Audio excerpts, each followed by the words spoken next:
Hey, what's up everyone? It's me, Crypto. I wanted to make this video to kind of just make an update video since it's been 2 days since I make one, and I just keep watching videos. It's the weekend, so we're not watching too much market action as far as the stock market or economic news right now. However, cryptocurrency had a small little bubble, a little pump and dump happen recently where Bitcoin went up almost to 624, 25, I think almost 630 at some point, and Ethereum went up to around $12.05 before retreating backwards to pretty much where they were before. Actually, no, I lied. Bitcoin is still up. They're both up slightly. So a small little pump and dump, but at the end of the day, people are freaking out again because people keep buying when the price is going up and they freak out when it sells off. But the fact of the matter is, think about the long-term fundamentals. Nothing has changed. We're still waiting for Developer Conference 2 that's sold out next week. That's going to be some big news. We're waiting to hear about whether the interest rate hike is going to happen or not. Chances are up for interest rate hikes, likely up 24% versus 18% chance of that happening. That happens, stocks will likely go lower as people leave the stock market in favor of cash and bonds. And so I was recently watching this video, actually,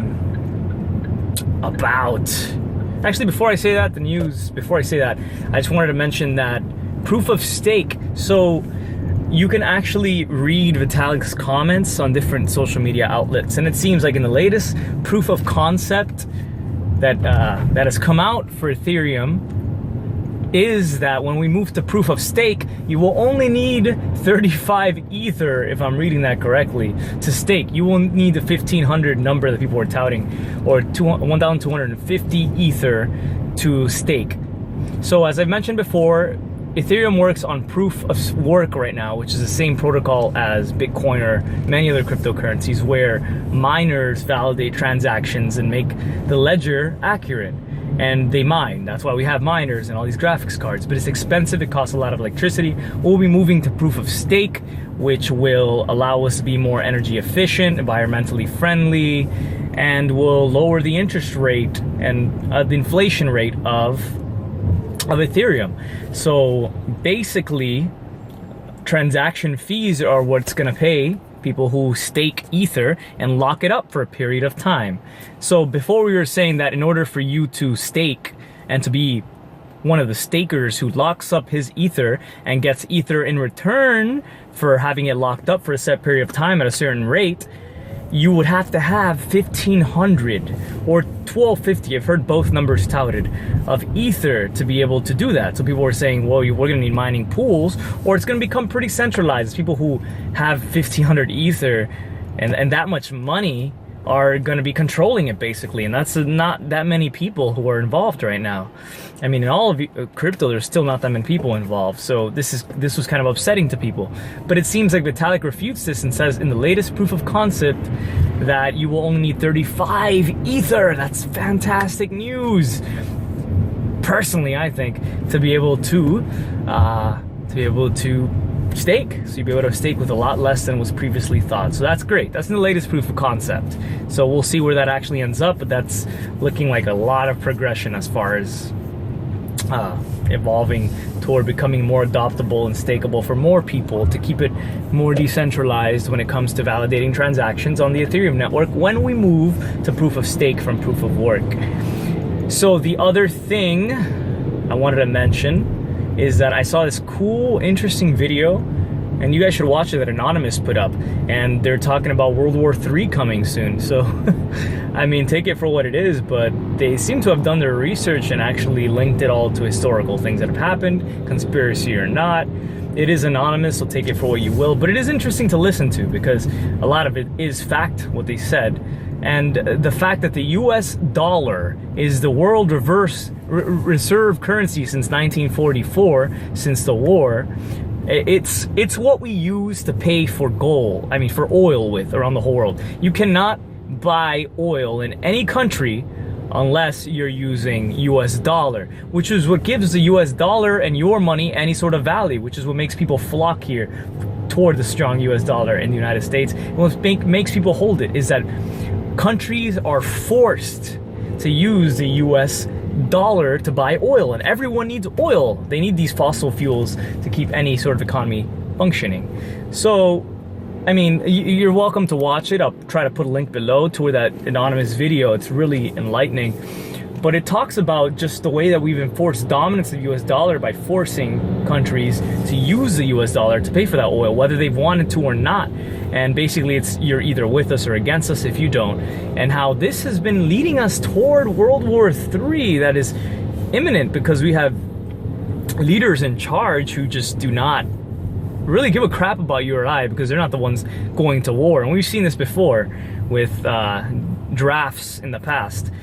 So they'll push red buttons and they'll do what they have to do to keep money in their pockets, and whatever money they want to put in people like the Rothschilds' pockets and whoever they are peons to. So, I mean, take it for what you will, believe what you will. Like I said, this part is conjecture, and it is true that the US dollar is the world reserve currency, and it is true that a lot of countries are not happy that they have to use the US dollar. They're not the happiest that they can't control their own supply of oil because we have an embargo on it, and we kind of control it that way, and we give our dollar value solely because of that. We're not exporting nearly as much as we are, and the auto industry is pretty much dead as we keep pumping stimulus after stimulus to keep companies like General Motors alive. Detroit's a disaster, and there are plenty of other countries out there that are making great cars, like Japan, so that's not even a big thing for us.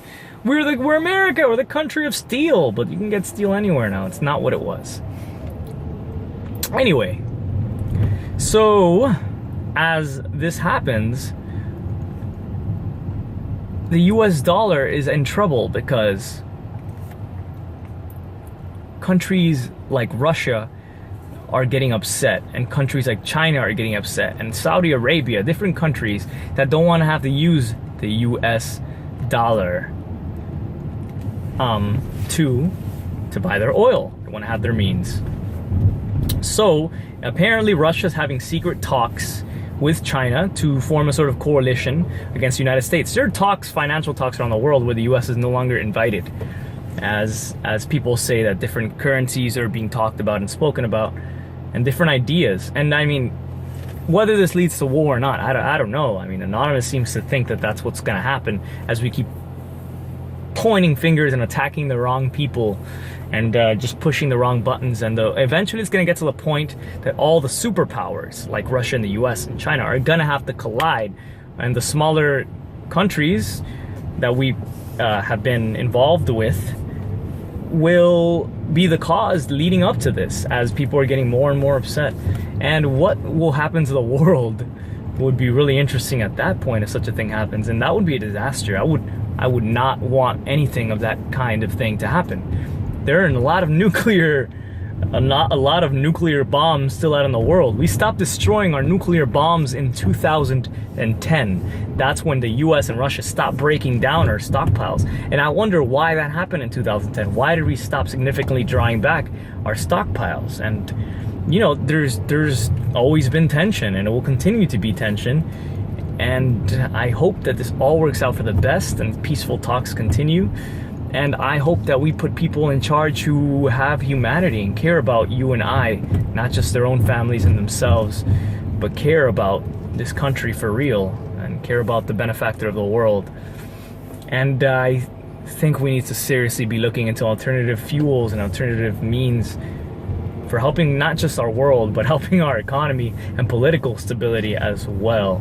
Anyway, we'll see how this plays out. If the US dollar loses its AAA credit rating that it currently has as the US reserve currency, then that could not bode well for a lot of things, and we could definitely see a flight into cryptocurrency. I don't think precious metals will see a huge flight. I talk about it, and I think I've thought about holding it. I don't yet hold any gold or silver or anything. That's my personal thing. If you guys do, I mean, I thought about it and I might get it. But at the end of the day, what I see here is that gold and silver are being messed with. You know, the price of gold and silver, they have no possibility of really shooting up at any point, because it's not a real market that's being driven by supply and demand. There are different bots that buy and sell based on whatever price they want to keep it at. And so you and I really have no say on it. Just by buying gold, and the demand for gold will not really increase the price very much because it's being toyed with. But cryptocurrency doesn't have, nobody can mess with it. You can't print derivatives and off Bitcoin or off Ether or off Monero. You can't do it. So there's a set supply. And to me, that instills confidence. In gold and silver, I can't see myself, even if the economy was to go to shit, or if there was a huge crash, going over to a fisherman, and giving him gold in exchange for fish. He'd rather have something physical that he can probably use in that moment in exchange for his fish, whether that's ammunition, whether that's more food, whether that's seasonings and salts, whatever it is. But I think those things will have more value than a metal. If I was in a situation where there's just complete chaos, let's say, and think about all those zombie movies you've watched, right? All those zombies movies or end of the world apocalypse. Who the hell is trading gold? People are trading bullets. Come on.